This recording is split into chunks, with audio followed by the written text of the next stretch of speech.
Bismillahir Rahmanir Rahim. Alhamdulillah. Wassalatu wassalamu ala Sayyidina Rasulillah wa ala alihi wa sahbihi wa man wala. Assalamu alaikum wa rahmatullahi wa barakatuh. Inshallah, everyone is safe, doing well. Alhamdulillah, we are approaching the conclusion of the first third of the blessed month of Ramadan. And what I like to do around this time before the midway point is I like to remind myself and also to pass on these reminders to you, inshallah, about what fasting is really about.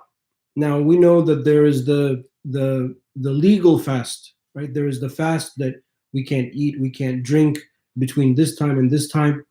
And we understand these rules, and usually when we begin the month, we're reminded by them. And we'll ask questions like, oh, what happens if I break my fast by accident, or if I have something to drink, or if I eat by accident, or what happens if I'm sick, if I'm traveling, etc. But after a few days of fasting, after a week of fasting, and we're used to it, it's time for us to reflect a little bit deeper. Because obviously, it should be clear by now that simply not eating and not drinking is not what the goal of the fast is. Now, it is the legal requirement, it is the Sharia requirement, there's no disputing that, but there is a deeper meaning to the fast. Just like there's a deeper meaning to our prayer, just like there's a deeper meaning to our charity, just like there's a deeper meaning to all of the acts of devotion that we do. So in the time that we have together, inshallah, now, I wanted to reflect a little bit about that. There's a hadith that is narrated in the 40 collection of Imam al-Nawawi, in which the Prophet ﷺ, in the middle of the hadith, he narrates this story. And he says, there's a man that's traveling in the desert, and the condition of travel is one of the conditions that allows our dua to be accepted. So the dua of the traveler is accepted. So by the Prophet ﷺ mentioning that, he's indicating that he is in a position that his dua is accepted. And you'll see why this is important shortly. And his clothes are worn from the travel. He's a little disheveled, meaning that he's been traveling for some time. And he extends his hands to the heavens, which is the sunnah of the dua. And he says, Ya Rabb, Ya Rabb. And he asks Allah subhanahu wa ta'ala multiple times. All of these little things, these adab, the traveling, extending the hands, saying Ya Rabb, Ya Rabb, these are the adab, these are the etiquette of the dua. So this guy should be in prime condition for his dua to be accepted. And then the Prophet ﷺ, he says, وَلَكِنْ, but مَلْبَسَهُ haram, his clothes are haram. وَمَشْرَبَهُ haram, and his drink is haram. وَمَأْكَلَهُ haram, and his food is haram. وَغُذِّيَ بِالْحَرَامِ, and he is nourished by the haram. فَأَنَّ يُسْتَجَابَ لَهُ, how is it that Allah Ta'ala will answer this person? The Prophet ﷺ was teaching us something important, which is that we take in and we consume things from our different senses.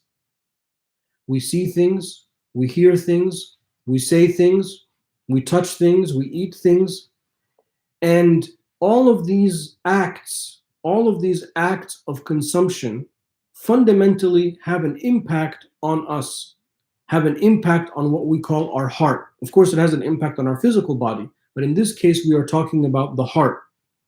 The heart in Islam, al-qalb, as we've mentioned in our nightly reflections of the Quran, is the seat of intellect in the Islamic understanding.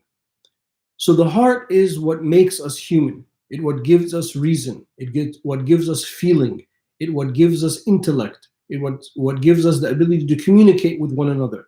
It's what gives us the opportunity to understand Allah Ta'ala's speech towards us, and therefore for us to respond one way or another. That heart is fed by those senses. And what you feed your heart, meaning what you consume, whether it's what you hear or what you see or what you say or what you do action-wise from tactile point of view, all of those things are going to affect the status of your heart. Elsewhere in the Quran, Allah subhanahu wa ta'ala highlights this, and he on the tongue of Sayyidina Ibrahim alayhi salam, and Abraham, he prays to Allah ta'ala to save him Yawm al-Qiyamah, And he says, يَوْمَ لَا يَنْفَعُ مَالٌ وَلَا بَنُونَ إِلَّا مَنْ أَتَى اللَّهَ بِقَلْبٍ سَلِيمٍ. On the final day, no one's going to help you. No connections, no wealth, no family. The only thing that will avail you is the person who has come to Allah Ta'ala with a sound heart. A sound heart. The point of Ramadan is for us, inshallah, to emerge with a sound heart. The lessening of the food and the drink during the daylight hours is simply a practice for us to think about what we are consuming with our other senses, what else we are feeding our heart. Now, of course, as I said, that's the legal threshold of fasting. However, there are many hadith in which the Prophet ﷺ, he says, it's possible that a fasting person will fast all of Ramadan or the whole day, and they will have cursed this person, and they will have cursed that person, they have lied about this, and they will have lied about that, and they get nothing from their fast except that they're hungry and thirsty. Meaning that it's useless, that fast is not, you might have outwardly checked some kind of box that you fasted, but the real work, the deep work of the fasting has not occurred. So by this time, it's incumbent upon us to reflect upon that, to understand that this month is a month for us to audit what we are consuming. What we are not just what we are consuming from a food and drink point of view, but what we are consuming, what kind of information we are consuming. How do we talk? And talking, part of talking is also how we function online, because that's a form of communication in our day and age. So whether it be messaging from the phone, whether it be social media, whether it be emails, people that blog or people that vlog, all of that stuff, that's also part of communicating. That's part of speech. That's going to affect you. Are you saying something for the right reason, or are you saying something for the wrong reason? So when we fast from the food and the drink and we start to feel that hunger is supposed to trigger in us a reflection about the other stuff. And we've all experienced this. We've all come to the point where we want to say something, but we're like, yeah, but I'm fasting. Or you want to watch something, you're like, you know what, I'm fasting. You want to do something, be like, maybe later or maybe after Ramadan.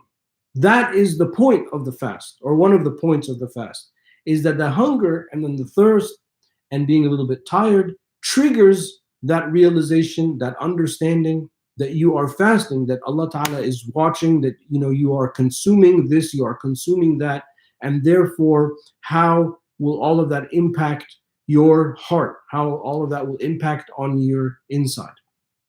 Imam al-Ghazali rahimahullah, he likens the heart to a city, or to a fortress actually, and he says all of the senses are gateways into that heart.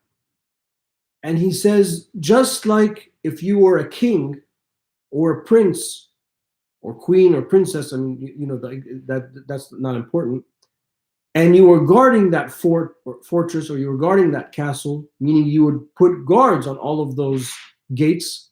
Likewise, we need to put guards on the gateways to our heart.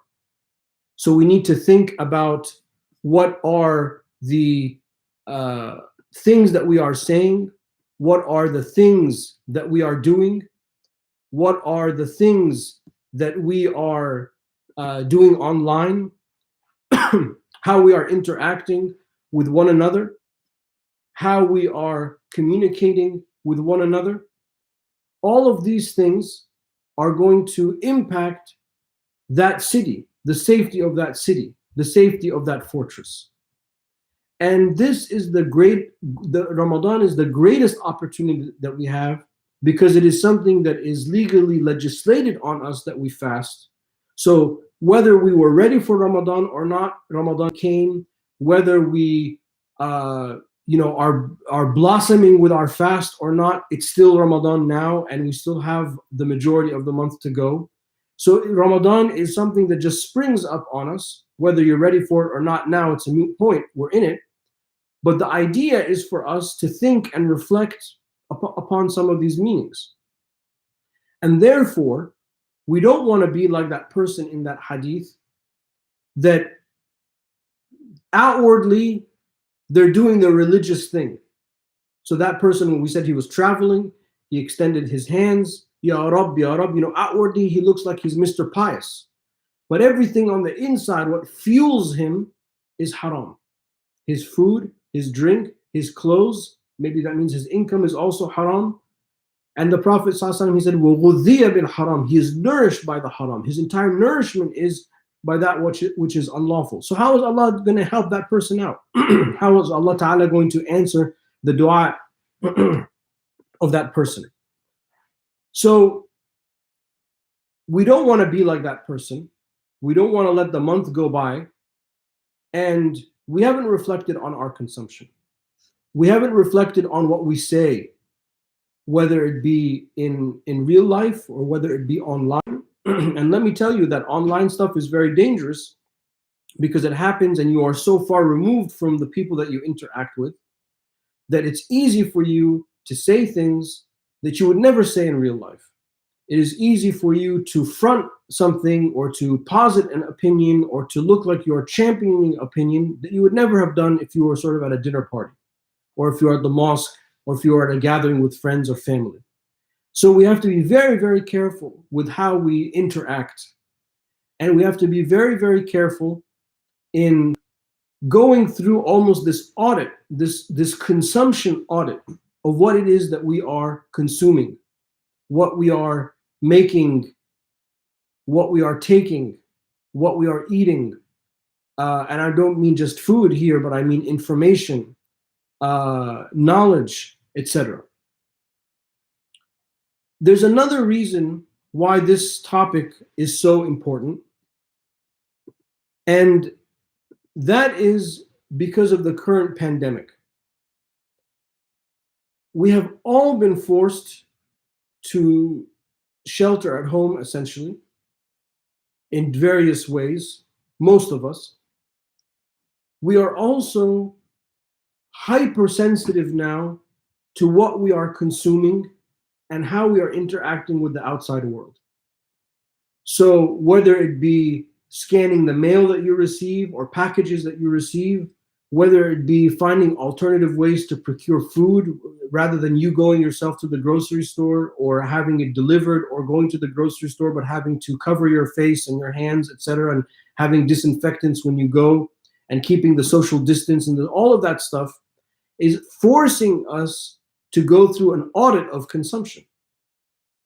So this is prime time during the month of Ramadan, and while we are going through all of this, this is prime time for us to focus and to ask the simple question: what are we consuming? What are we doing with the resources that Allah Ta'ala has given us? And therefore, how are we faring on the inside?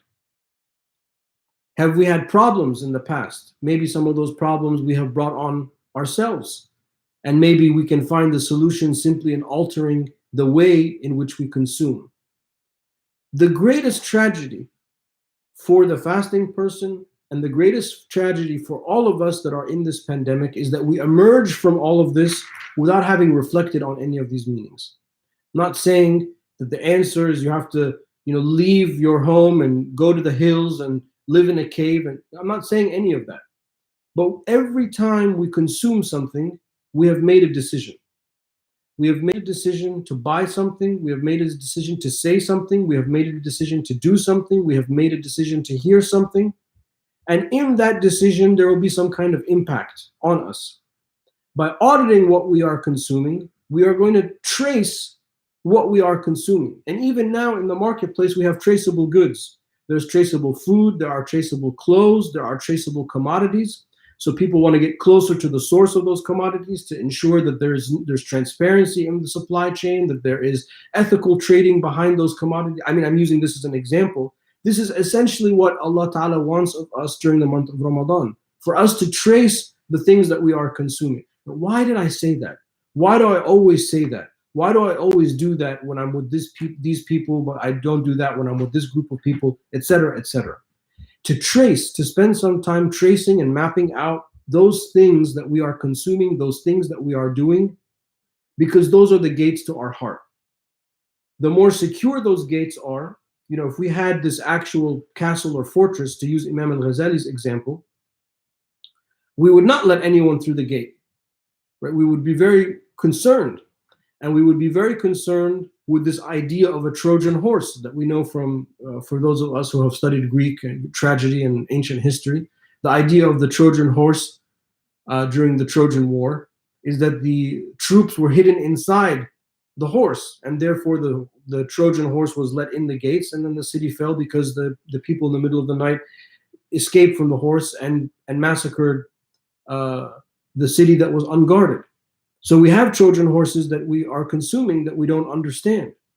But when you fast and you feel that rawness of the hunger, that rawness of the thirst throughout the day, that's the trigger that you should also remember what are the other, because that's a cleanse. And actually that's from an etymological point of view, this is one of the meanings of the word of Ramadan. It's the heat that a stone experiences that it's exposed to the sun. And the reason that this is one of the origins of the word Ramadan is that feeling of hunger that we have is the burn of the hunger, you can say, is a washing away, is a cleansing of the things that are inside us. So this is why we refer to Ramadan as a month of cleansing. It is to cleanse us not just physically, and there are all of these studies, medical studies about the health benefits of fasting. That no one, we're not denying that. That is one of the tremendous benefits of fasting, that it's physically healthy for us. And actually, a lot of Islamic medicine is based on this concept of withholding what we consume. But I want us to not forego the opportunity to reflect on this deeper meaning that Ramadan teaches us, asks of us to focus on the things that we are consuming. Those things will affect our heart. And what affects our heart will affect our relationship with Allah subhanahu wa ta'ala. So that's the point of the hadith when the Prophet ﷺ at the end said, فَأَنَّ يُسْتَجَابَ لَهُ. How is it that Allah will answer this person? Is that what we consume, literally what we consume affects our dua. The Prophet ﷺ in another hadith, he said, أَطِبْ مَطْعَمَكْ تَكُنْ مُسْتَجَابِ الدُّعَاء. Make sure that your food, what you consume, food and drink, is halal, is good. Then Allah will answer, your dua will be answered. You will be a person whose dua is constantly answered. So literally what you consume affects your relationship with Allah subhanahu wa ta'ala. So this month, this time is for us to reflect upon that, to think about where we are going with our consumption, how we can alter what we are consuming. This pandemic has forced us to alter our lives in a fundamental way in literally, 1-2 days in the early, at least for us in the United States, we had to change our life in a matter of days, not even weeks. And we did it and we're surviving. And yes, it hurts, but it is a time for us to reflect on our habits, our patterns of living, our consumption, what we've done to the environment, all of those type of things. This is the time for us to reflect. And we don't want this month to pass without that we have made some of those fundamental changes. This is really the greatest lesson that we can have in this month. I ask Allah subhanahu wa ta'ala to continue to bless us all, inshallah. May Allah ta'ala accept our fasting. May Allah ta'ala accept our prayer. May Allah ta'ala have mercy on those who have passed before us. We ask Allah ta'ala to alleviate the suffering that the globe is experiencing with this pandemic. We ask Allah ta'ala to give wisdom and hikmah to those in authority amongst us. May they be guided to make the right decision. Ask Allah ta'ala to have mercy and love and kindness on our parents, and we ask Allah Ta'ala's protection for our children, and may Allah Ta'ala protect all of our masajid, all of our homes, all of our businesses. وآخر دعوانا أن الحمد لله رب العالمين وصلى اللهم على سيدنا ومولانا محمد وعلى آله وصحبه وسلم والسلام عليكم ورحمة الله وبركاته. I'll see you soon inshallah.